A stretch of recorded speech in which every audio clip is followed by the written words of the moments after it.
ഞാനിപ്പോ ഒരു കടുവയോടാണ് മത്സരിക്കുന്നത്. ഇപ്പോൾ ഞാൻ നിങ്ങളെ സഹായിക്കാൻ നിന്നാൽ ഇനി വലിയ നഷ്ടങ്ങൾ സംഭവിക്കും. ഹിരൺ ചേട്ടാ, അങ്ങനെ പറയരുത്. ആരെങ്കിലൊക്കെ സഹായിക്കുന്നതേ ഒരു ചീത്ത കാര്യമല്ല. ദൂരെ എവിടെ ഒരു കാട്ടിൽ എല്ലാ മൃഗങ്ങളും വളരെ സന്തോഷത്തോടെ ജീവിക്കുമായിരുന്നു. അവിടുത്തെ രാജാവ് സിംഹം ഖാൻ അവിടുത്തെ മൃഗങ്ങളെയൊക്കെ നല്ല രീതിയിൽ നോക്കിക്കൊണ്ടിരുന്നത്. ഒരു ദിവസം സിംഹം ഖാൻ എല്ലാവരെയും സഭയിലോട്ട് വിളിപ്പിച്ചു. എന്റെ പ്രിയപ്പെട്ട കാട്ടുവാസികളെ, എന്റെ ചേട്ടൻ ഷേരയുടെ ആരോഗ്യത്തിന് ഒട്ടും സുഖമില്ല. എനിക്ക് അദ്ദേഹത്തെ കാണാൻ അദ്ദേഹത്തിന്റെ കാട്ടിലേക്ക് പോകേണ്ടതുണ്ട്. ഞാനില്ലെങ്കിലും ഈ കാട്ടിൽ നിങ്ങൾ സ്നേഹത്തോടെ കഴിയണം. ഞാനുള്ളപ്പോൾ എങ്ങനെയായിരുന്നു അങ്ങനെ. എല്ലാവരും പരസ്പരം സഹായിക്കണം. എന്തെങ്കിലും പ്രശ്നമുണ്ടായാൽ നിങ്ങൾ ശക്തിയേക്കാൾ കൂടുതൽ ബുദ്ധി ഉപയോഗിക്കുക. ഷേർഖാൻ, അങ്ങ് വിഷമിക്കേണ്ട കാര്യമില്ല. അങ്ങയുടെ സാന്നിധ്യം ഇല്ലെങ്കിൽ പോലും ഞങ്ങൾ എല്ലാ കാര്യങ്ങളും ഭംഗിയായി നിർവഹിച്ചോളാം. വളരെ നല്ലത്. ഇത് പറഞ്ഞ് സിംഹം ഖാൻ അവിടുന്ന് പോയി. ബാക്കിയുള്ള മൃഗങ്ങളും അവരുടെ വീട്ടിലോട്ട് പോയി. അടുത്ത ദിവസം രാവിലെ എണീറ്റ് എല്ലാരും അവരവരുടെ ജോലിക്ക് പോയി. അപ്പോഴേക്കും കാട്ടിൽ സിംഹത്തിന്റെ അലർച്ച കേൾക്കുകയും ചെയ്തു അവർ.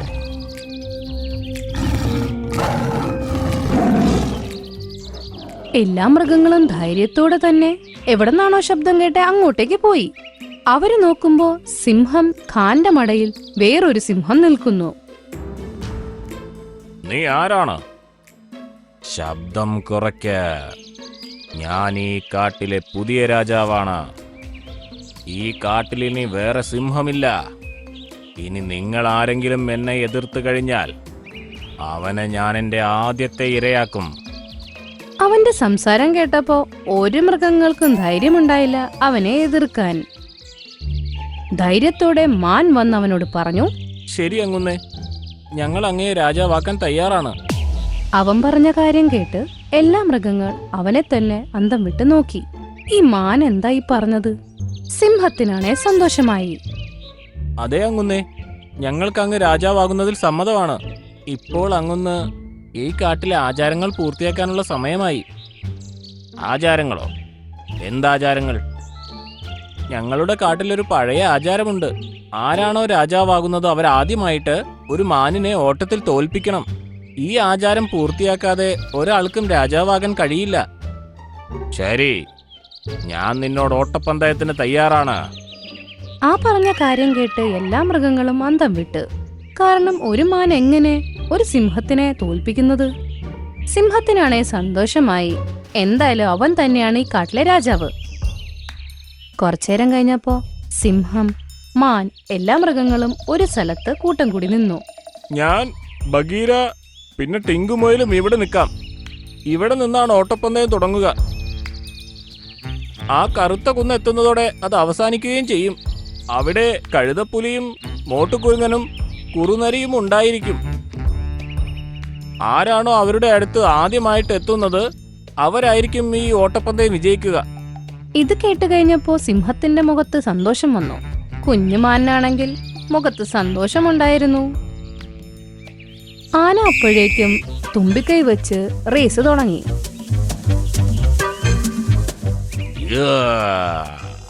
രണ്ടുപേരും ഒരുമിച്ചോടി. പക്ഷെ സിംഹം മാനേക്കാളും മുമ്പോട്ട് വേഗതയിൽ വന്നു. ഈ വലിയവനോട് മുട്ടാൻ വന്നിരിക്കുന്നു. ഇനി ഈ കാട് മുഴുവൻ എന്റേതാണ്, എന്റേതും മാത്രം. അവൻ പറഞ്ഞ കാര്യം മാന്റെ ചെവിയിലെത്തി. മുഴുവൻ ശക്തിയെടുത്തവൻ വേഗതയിൽ തന്നെ അവനവിടുന്ന് ഓടാൻ തുടങ്ങി. അങ്ങനെ ഓടി ഓടി സിംഹത്തിന്റെ കൂടെ തന്നെ വന്നു നിന്നു. സിംഹത്തെക്കാൾ മുമ്പിട്ട് തന്നെ വന്നു. ഇതെങ്ങനെ സംഭവിച്ചു? ഇനി അവൻ വിജയിച്ചു കഴിഞ്ഞാ എനിക്ക് രാജാവാകാൻ കഴിയില്ല. ഇതാലോചിച്ച് അവനൊരു ഐഡിയ വന്നു. ഓടി ഓടി മാന്റെ അടുത്ത് വന്ന് മാനെ കാലുകൊണ്ടൊരു തൊഴിയങ്ങ് തൊഴിച്ചു. അങ്ങനെ മാൻ പുല്ലിന്റെ ഇടയ്ക്ക് വീണു. മാൻ കുറെ നേരം പുല്ലിന്റെ ഇടയ്ക്ക് തന്നെ പോയി. കുറച്ചു കഴിഞ്ഞപ്പോ അവൻ നിന്നു. ഞാനിത് എവിടെ എത്തിയിരിക്കുന്നേ? അവൻ എണീറ്റ് നോക്കിയപ്പോ കൊടുങ്കാടിന്റെ നടുക്കായി പോയി അവൻ. എനിക്കിനി നിൽക്കാൻ സമയമില്ല. ഇങ്ങനെ പറഞ്ഞ് അവൻ വീണ്ടും ഓടാൻ തുടങ്ങി. അവൻ മുമ്പോട്ട് 20 അടി വെച്ചതേ ഉള്ളൂ. അപ്പോഴേക്ക് അവൻ ആരുടെയോ ശബ്ദം കേട്ടു. ഹിരൺമാനെ, എന്നെ സഹായിക്കൂ. ഇത് കേട്ട് ഇഷ്ടമില്ലാതെയും അവൻ ആ ശബ്ദത്തിന്റെ അടുത്ത് പോയി. ഒരു പക്ഷി ഒരു ആപ്പിൾ ഉരുട്ടിക്കൊണ്ട് മരത്തിന്റെ അടുത്തേക്ക് കൊണ്ടുപോവുകയായിരുന്നു. ഞാനിപ്പോ ഒരു കടുവയോടാണ് മത്സരിക്കുന്നത്. ഇപ്പോൾ ഞാൻ നിങ്ങളെ സഹായിക്കാൻ നിന്നാൽ ഇനി വലിയ നഷ്ടങ്ങൾ സംഭവിക്കും. ഹിരൺ ചേട്ടാ, അങ്ങനെ പറയരുത്. ആരെങ്കിലുമൊക്കെ സഹായിക്കുന്നതേ ഒരു ചീത്ത കാര്യമല്ല. പറയൂ, എന്താണത്? ഞാൻ വളരെ കഷ്ടപ്പെട്ടാണ് ഈ ആപ്പിൾ ഉരുട്ടിക്കൊണ്ട് ഇവിടെ എത്തിച്ചത്. പക്ഷെ ഈ ആപ്പിൾ എനിക്ക് പൊക്കിക്കൊണ്ട് എന്റെ കിളിക്കൂടിലോട്ട് കൊണ്ടുപോകാൻ പറ്റുന്നില്ല. എന്റെ പിള്ളേര് വിശന്നിരിക്കുകയാണ്. ഇത് കേട്ട് ഹിരൺ അപ്പൊ തന്നെ പൊങ്ങി നോക്കി. ആ കിളിക്കൂടിൽ 2 കിളികൾ ഉണ്ടായിരുന്നു. അവർക്ക് പറക്കാൻ പോലും അറിയില്ല. അവൻ അവരോട് സങ്കടം തോന്നി. അവൻ ആ ആപ്പിൾ കയ്യിലെടുത്ത് ആ കിളിക്കൂടിൽ വെച്ചു കൊടുത്തു. അടിപൊളിയാണല്ലോ, വലിയ ആപ്പിൾ കിട്ടിയല്ലോ. 2 പിള്ളേരും സന്തോഷത്തോടെ ആപ്പിൾ തിന്നു. കിളി അമ്മയ്ക്കും വളരെ സന്തോഷമായി. വളരെ വളരെ നന്ദിയുണ്ട് ഹിരൺ ചേട്ടാ. ഞാൻ ഇനി പോവുകയാണ്. കടുവയോട് ഞാൻ മത്സരത്തിൽ തോറ്റാൽ ഇനി വലിയ വലിയ പ്രശ്നങ്ങളുണ്ടാകും. എന്നോട് മുഴുവൻ കാര്യം പറയേ, ചിലപ്പോ എനിക്ക് നിങ്ങളെ സഹായിക്കാൻ പറ്റിയാലോ. ഇത് കേട്ട് ഹിരൺ അവളോട് എല്ലാ കാര്യവും പറഞ്ഞു. ഇത് കേട്ട് കിളി അവനോട് പറഞ്ഞു, എനിക്കൊരു വേറൊരു ഗുഹയെ കുറിച്ച് അറിയാം.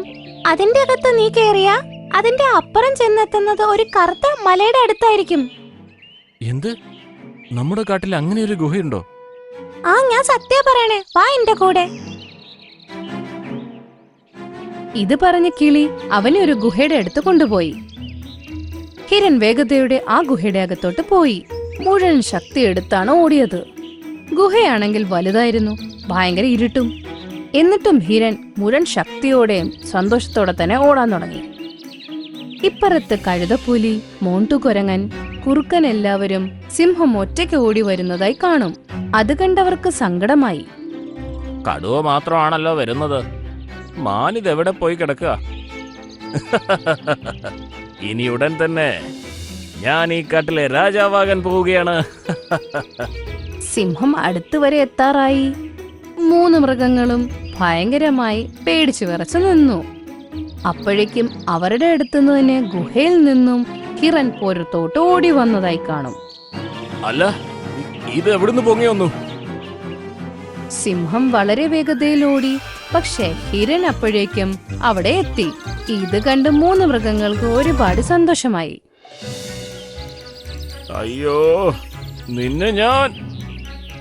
എല്ലാ മൃഗങ്ങളും സന്തോഷത്തോടെ തുള്ളിച്ചാടി. സിംഹം വെന്തുരുകിയ പോലെയായി. ഇത് നിങ്ങളുടെ സത്യസന്ധതയില്ലായ്മയാണ്. ഇവൻ എനിക്ക് മുമ്പേ ഇവിടെ എങ്ങനെ എത്തി?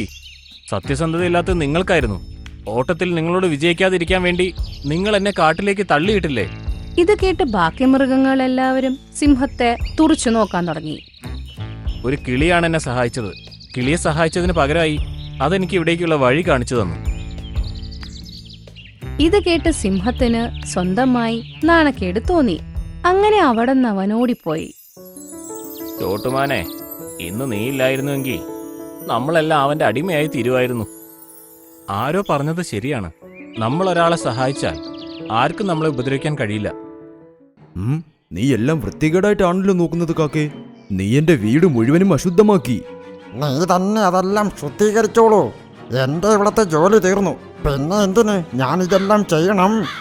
ഈ കഥ ഡോലക്പൂർ ഗ്രാമത്തിൽ നടന്നത്.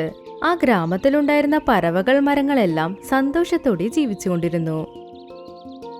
അവിടെ പലവിധമായ മരങ്ങൾ ഉണ്ടായിരുന്നു. അതുപോലെ പലവിധമായ പറവകളും ഉണ്ടായിരുന്നു. അപ്പോ ഒരു മരം ഒരു കുരുവിയോട് പറഞ്ഞു, കുരുവിയെ, ഇത് കണ്ടോ, ഇന്ന് കാലാവസ്ഥ എത്ര നല്ലതാണെന്ന്. എനിക്കിന്ന് ഡാൻസ് കളിക്കാൻ വരെ തോന്നുന്നു. അപ്പൊ കളിച്ചോ? പക്ഷെ നിനക്ക് കളിക്കാൻ പറ്റില്ലല്ലോ, നിന്റെ കാല് തറയ്ക്ക് അടിയിലല്ലേ ഉള്ളത്. അപ്പൊ മരം വേഗം ഡാൻസ് കളിച്ചു. ആ ചമേലിയെ താഴേക്ക് തള്ളിയിട്ടു. ചമേലി, എനിക്ക് ഡാൻസ് കളിക്കാൻ പറ്റില്ലെന്ന് പറഞ്ഞില്ലേ? എന്നാലിപ്പോൾ നീ താഴെ വീണല്ലോ. നീ ഭ്രാന്തൻ, അഴുക്ക് പിടിച്ച മരമേ. അങ്ങനെ അവരെല്ലാവരും സന്തോഷത്തോടെ ചിരിച്ചുകൊണ്ടേ ജീവിച്ചുകൊണ്ടിരുന്നു. അവിടെ പപ്പായ മരത്തിന്റെ തോട്ടവും ഉണ്ടായിരുന്നു. അവിടെയും ഒരുപാട് പക്ഷികൾ ജീവിച്ചുകൊണ്ടിരുന്നു. എല്ലാവരും സന്തോഷത്തോടെ ജീവിച്ചുകൊണ്ടിരുന്നു. അവിടെ വലിയൊരു പപ്പായ മരം ഉണ്ടായിരുന്നു. അത് എല്ലാവർക്കും വളരെ സഹായങ്ങൾ ചെയ്തുകൊണ്ടിരുന്നു. ഏതെങ്കിലും പക്ഷികൾക്ക് എന്തെങ്കിലും താമസിക്കാൻ സ്ഥലം വേണമെങ്കിൽ അവരവിടെ ഉണ്ട പപ്പായ മരത്തിന്റെ വീട്ടിലാണ് താമസിക്കുക. ആ ഉണ്ട പപ്പായ മരം വളരെ നല്ലത്. ആർക്കെങ്കിലും സഹായം വേണമെങ്കിൽ തീർച്ചയായും സഹായിക്കും. അപ്പൊ ഒരു ദിവസം കാക്ക അതിനോട് പറഞ്ഞു, വലിയ പപ്പായ മരമേ, എന്റെ വീട്ടിലേക്ക് കുറച്ച് വിരുന്നുകാർ വരുന്നുണ്ട്. ഞാൻ എല്ലാവരെയും ഇവിടേക്ക് കൂട്ടിക്കൊണ്ട് വരട്ടെ. കുറച്ചു നേരത്തെ കാര്യമേ ഉള്ളൂ. പ്ലീസ്, കുറച്ചു നാളത്തേക്ക് നിങ്ങളുടെ വീട് വാടകയ്ക്ക് തരൂ. ഹാ എടുത്തോളൂ. എന്നാൽ നീ വീട് അശുദ്ധപ്പെടുത്തരുത്, കേട്ടല്ലോ. ആ പപ്പായ മരം കാക്കയ്ക്ക് വേണ്ടി കുറച്ചു ദിവസം ആ വീട് കൊടുത്തു. സ്വന്തക്കാരും വന്നു. അത് കഴിഞ്ഞ് അവരെല്ലാവരും പുറപ്പെട്ടും പോയി.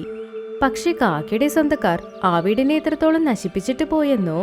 അത് കണ്ടതും ആ വലിയ പപ്പായ മരത്തിന് ദേഷ്യം വന്നു. നീ എല്ലാം വൃത്തികേടായിട്ടാണല്ലോ നോക്കുന്നത് കാക്കേ. നീ എന്റെ വീട് മുഴുവനും അശുദ്ധമാക്കി. നീ തന്നെ അതെല്ലാം ശുദ്ധീകരിച്ചോളൂ.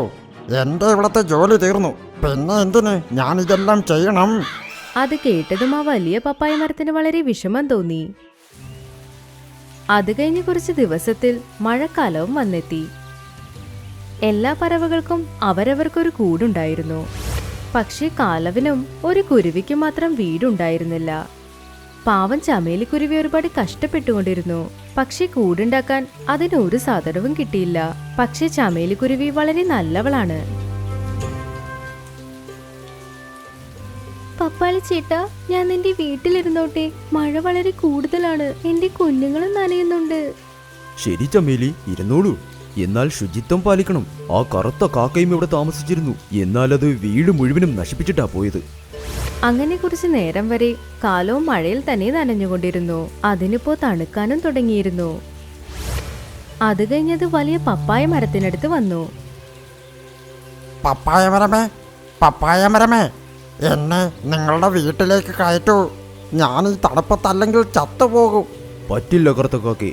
നിന്നെ പോലെയുള്ള ആളുകൾക്ക് എന്റെ വീട്ടിൽ സ്ഥലമില്ല.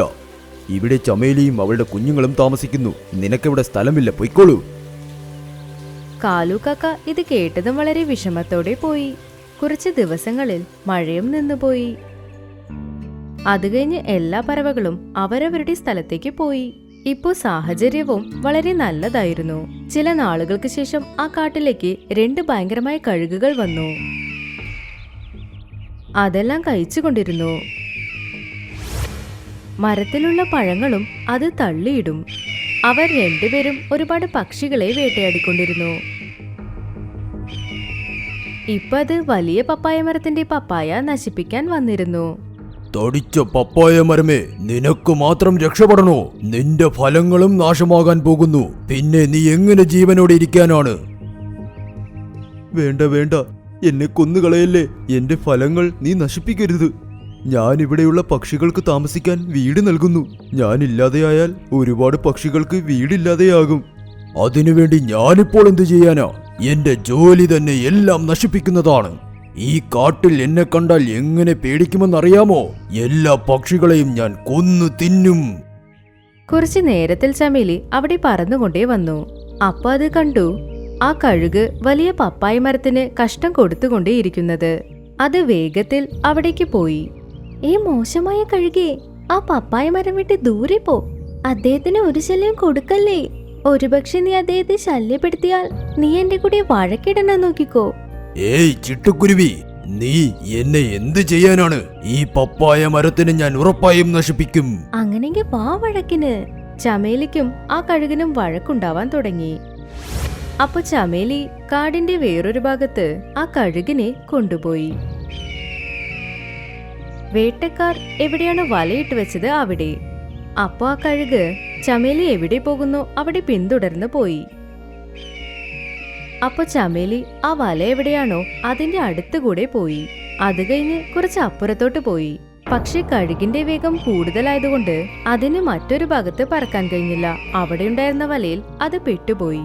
അത് കഴിഞ്ഞ് വേട്ടക്കാരൻ ആ കഴുകിനെ അവനോടൊപ്പം കൊണ്ടുപോയി.